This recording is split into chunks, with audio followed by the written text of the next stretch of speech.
हुजूर में कोई शक नहीं। एक दिन आके कहने लगा कि बताइए मेरी मुट्ठी में क्या है। तो नबी पाक सल्लल्लाहु अलैहि वसल्लम ने फरमाया अगर मैंने बता दिया, कहने लगा अगर आपने बता दिया तो मैं कलमा पढ़ लूंगा। हुजूर ने फरमाया मैंने बता देना है पर तूने कोई नहीं पढ़ना, मैं बता देना है। कहा बताइए। तो हुजूर ने फरमाया चल सौदा कर लेते हैं, अगर जो तेरी मुट्ठी में है वही बता दे फिर तेरा क्या ख्याल है। तो नबी पाक सल्लल्लाहु अलैहि वसल्लम ने कहा क्या भाई अबू जहल की मुट्ठी में? तो उसकी मुट्ठी में कंकर थे, कंकरों ने कलमा पढ़ना शुरू कर दिया। जब कंकरों ने कलमा पढ़ा, पत्थर थे वो, उन्होंने कलमा पढ़ा।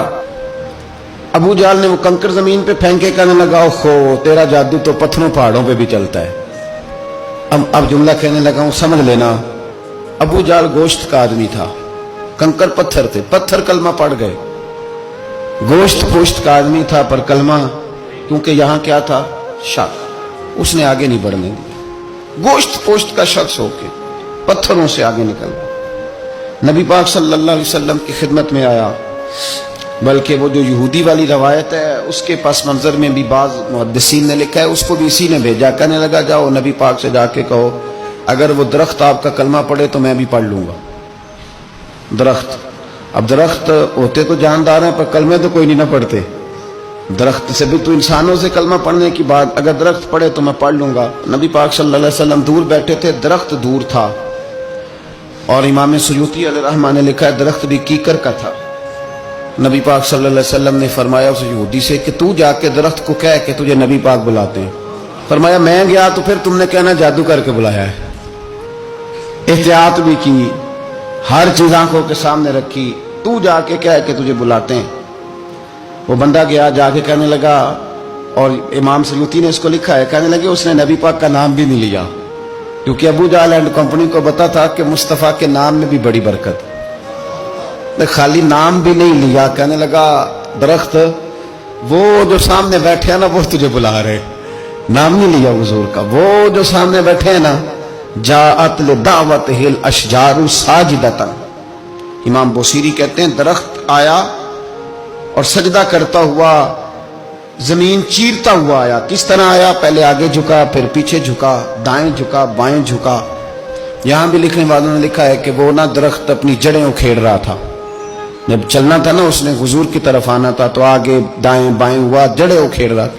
लेकिन हमारे उस्ताद जब हमें ये रवायत पढ़ाया करते थे तो कहते थे जड़ें नहीं उखेड़ रहा था। जब उसने सुना मुझे नबी पाक ने बुलाया तो उसे वजद हो गया था, वो झूमने लग गया था, झूम रहा था। हुजूर ने मुझे बुला लिया, जाअत निदावत हिल अशजारु साजिदा। तो दरख्त आया, उसने आके नबी पाक को सजदा किया। लकड़ी का बना हुआ दरख्त है, सजदा किया। सजदा करने के बाद दरख्त उठा और उठ के उसने नबी पाक का कलमा पढ़ा। वो जिसको अबू जहल ने भेजा था ना यहूदी, वो दरख्त की हालत देख के कलमा पढ़ गया। वो कलमा पढ़ गया, लेकिन यही बेईमान कहने लगा ओए होए इनका तो दरख्तों पे भी जादू चलता है। ला रैब फी, शक कुरान पाक में, लेकिन अगर बंदे के दिमाग में हो उसका इलाज है कोई, इधर ही शक बैठ जाए। कोई सादी मिसाल देता हूं कि सामने दीवार साफ हो लेकिन गर्द अगर आईने पे पड़ी हो, दीवार साफ करनी चाहिए कि ऐनक का शीशा साफ करना चाहिए? सारी जिंदगी लोग दीवार साफ करते गुजार देते, सारी जिंदगी तराश खराश करते गुजार, अपनी मर्जी की पेंटिंग करते गुजार देते हैं, पर अपनी आंख की पुतली साफ नहीं करते।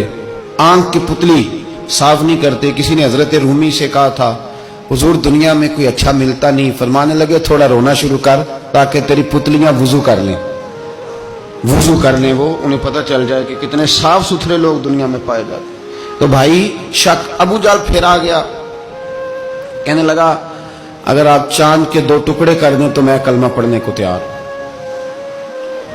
अच्छा यहां भी बड़ी मजे की बात है, अल्लाह ने पहले कह दिया नबी पाक को कि इन्नल्लज़ीना कफरू सवाउन अलैहिम आ अनज़रतहुम अम लम तुनज़िरहुम ला युमिनून। महबूब ये जिनकी किस्मत में कुफर है ना, आप इन्हें डराएं चाहे ना डराएं, ये ईमान नहीं लाएंगे। कंकरों ने भी कलमा पढ़ लिया, दरख्तों ने भी पढ़ लिया, सारा कुछ हो गया, और अल्लाह ने भी कह दिया कि महबूब इस बेईमान ने कलमा नहीं पढ़ना। पर हुजूर ने फरमाया ये पढ़े ना पढ़े हमने मैदान नहीं छोड़ना। जितनी दफा आएगा ना हम इसे जरूर मौजज़ा दिखाएं, जितनी दफा आए, हम क्यों मैदान छोड़।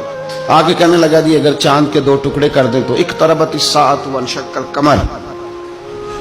تو نبی پاک صلی اللہ علیہ وسلم نے انگلی کا اشارہ کیا. چاند 2 حصوں میں بٹا.